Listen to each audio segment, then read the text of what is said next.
The core values that I believe are most essential to creating positive change within my community and my career field would be firstly empathy and then secondly authenticity.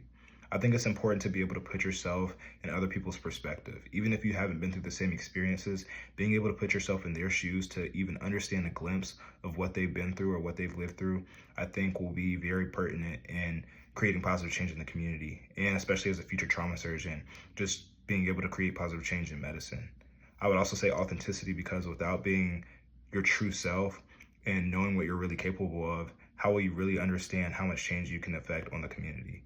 Especially in medicine. I think medicine is a very broad system, especially when it comes to healthcare.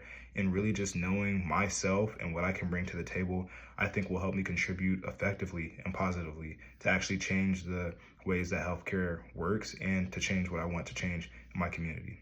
And then how would I embody these in my educational pursuits and interactions with others? The first thing I would say is really just holding myself accountable.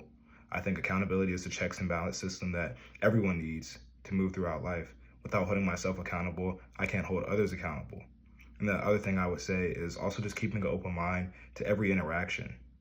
Everything is a lesson in life. At least that's how I believe it is. And through that, I think keeping an open mind and actually just trying to actively listen instead of passively listening will really help me understand and receive those lessons. So I would just say keeping an open mind and keeping a broad perspective because not everything is black and white. There's a lot of gray area and really just trying to keep an open mind and understand what it is to read between the lines sometimes will help me in those interactions and in my educational pursuits.